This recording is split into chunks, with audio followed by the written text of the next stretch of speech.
చిత్తూరు జిల్లా పొంగనూరు మండలం చంద్రమాకులపల్లి పంచాయతీ కృష్ణాపురం గ్రామంలో ఈ నెల 15వ తేదీన టీడీపీ నేత రామకృష్ణ దారుణ హత్యకు గురయ్యాడు.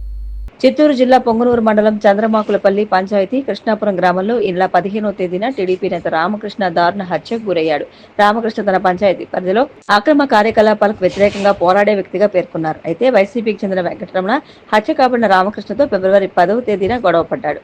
రామకృష్ణ తన కుటుంబ సభ్యులకు ప్రత్యర్థుల నుంచి ప్రాణహాని ఉందని సీఐకి ఫిర్యాదు చేసిన ముందస్తు చర్యలు తీసుకోకపోవడంతో ఈ నెల 15వ తేదీన దారుణ హత్యకు గురయ్యాడు.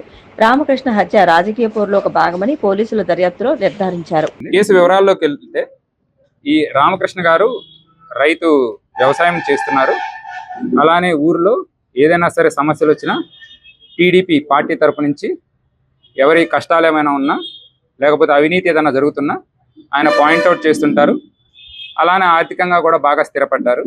ఈ నేపథ్యంలో అతని ఊరికే సంబంధించిన వెంకటరమణ మరియు కొంతమంది వ్యక్తులు కలిసి ఇతనితో తరచుగా గొడవ పెట్టుకోవడం జరుగుతుంది.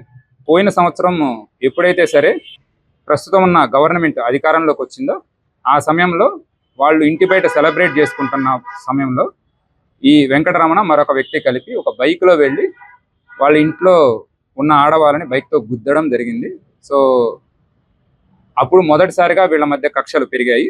అలానే ఫిబ్రవరి నెలలో 10వ తారీఖున ఒక లారీ లోడ్ సంబంధించి వాళ్ళ ఇంటి ముందు తిరుగుతుంది అని చెప్పేసేసి ఏదో ఒక రకంగా గొడవ పెట్టుకోవాలనే ఉద్దేశంతో ఈ లారీ ఇక్కడ తిరుగుతుంది, మా సంబంధించిన ఈ ప్రాపర్టీ లాస్ అవుతుంది, డ్యామేజ్ అవుతుంది అని చెప్పి లారీ డ్రైవర్ని అలానే ఈ రామకృష్ణ గారిని అతని కొడుకుని అతని కోడలని వీళ్ళందరినీ కూడా గాయపరచడం జరిగింది.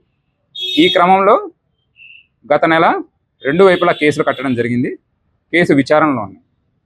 జరిగిన తప్పు అప్పట్లో ఇన్స్పెక్టర్ గారు కేసు సీరియస్గా తీసుకోకపోవడం, పూర్వాపరాలు పరిశీలించకపోవడం, ఇది ఎంతవరకు దారితీస్తుందనే దాని గురించి అవగాహన లేకపోవడం వలన కేసులో పురోగతి లేదు.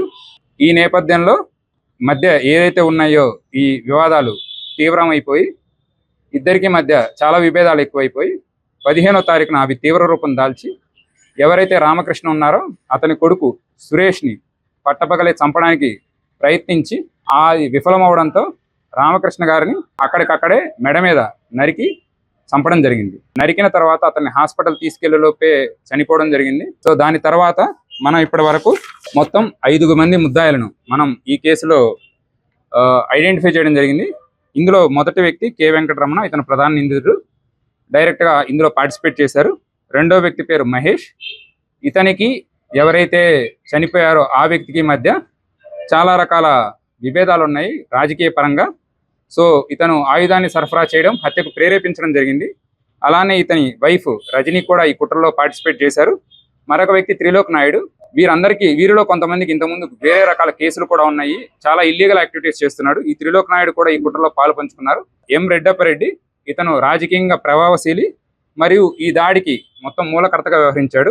ఈ కేసు ఎంక్వైరీలోకి వెళ్ళిన తర్వాత ఇన్వెస్టిగేషన్లో తేలింది ఈ రెడ్డప్పరెడ్డి ఎవరైతే ఉన్నారో ఈయన ప్రస్తుతం పొంగనూరు ఎమ్మెల్యే గారికి ప్రధాన అనుచరుడు. అలానే ఈ హత్యకి జరిగినంతసేపు జరగడానికి ముందు కూడా ఈ నిందితులందరితో కూడా కంటిన్యూస్గా కాల్లో ఉండడం జరిగింది. అందరితో ఎప్పటికప్పుడు కాల్స్ చేస్తూ కుట్రలో చాలా ప్రధానమైన పాత్ర పోషించాడు. వీళ్లే కాకుండా ఈ రెడ్డప్పరెడ్డి అనే వ్యక్తి అక్కిసాని భాస్కర్ రెడ్డి అండ్ వెంకటరెడ్డి యాదవ్, సంగారెడ్డి మొదలగు వ్యక్తులతో కూడా సన్నిహితంగా ఉంటున్నాడని తెలిసింది. బట్ వాళ్ళ పాత్ర గురించి ఇంకా ఎంక్వైరీ జరుగుతుంది. ఈ నిందితులు ఇదే కాకుండా భూ ఆక్రమణలు చేయడం, ల్యాండ్ డిస్ప్యూట్స్ లో పార్టిసిపేట్ చేయడం, కొన్ని కేసుల్లో కూడా ఇంతకుముందు ఇన్వాల్వ్ అయ్యారు.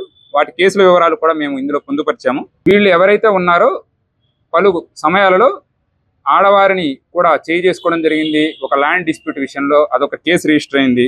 అలానే ప్రత్యర్థులందరినీ కూడా భయభ్రాంతులకు గురి చేస్తున్నారని అండ్ దానిలో ఒక ప్రధాన కుట్రే ఇది. సో ఇది ఒక ఇన్సిడెంట్ గా కాదు, ఇది ఒక లార్జర్ కాన్స్పిరసీలో భాగంగా మాత్రమే ఈ కేసుని మేము చూస్తున్నాము. తదుపరి దర్యాప్తు చేయడం జరుగుతుంది. ఎవరెవరైతే ఇన్వాల్వ్ అయ్యారో వాళ్ళందరినీ కూడా అరెస్ట్ చేస్తాము. దీనికోసం ఇంతకుముందు జరిగిన తప్పిదంలో భాగంగా లోకల్ ఇన్స్పెక్టర్ ఎవరైతే ఉన్నారో అతన్ని సస్పెండ్ చేయడం జరిగింది. అలానే ప్రత్యేక బృందాలు ఏర్పాటు చేసి ఇందులో ఎవరైతే A1 and A5 Venkataramana and Reddappa Reddy ఉన్నాడు, ఇప్పటికే మనం అరెస్ట్ చేయడం జరిగింది. మిగతా 3 కోసం కూడా మా ప్రత్యేక బృందాలు తిరుగుతున్నాయి. వాళ్ళని కూడా తొందరలో అరెస్ట్ చేసి మీ ముందు ప్రొడ్యూస్ చేస్తాము.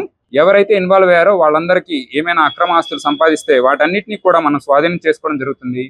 అండ్ ఎవరెవరైతే సాక్షులు ఉన్నారో వాళ్ళందరికీ ప్రొటెక్షన్ ఇస్తాము.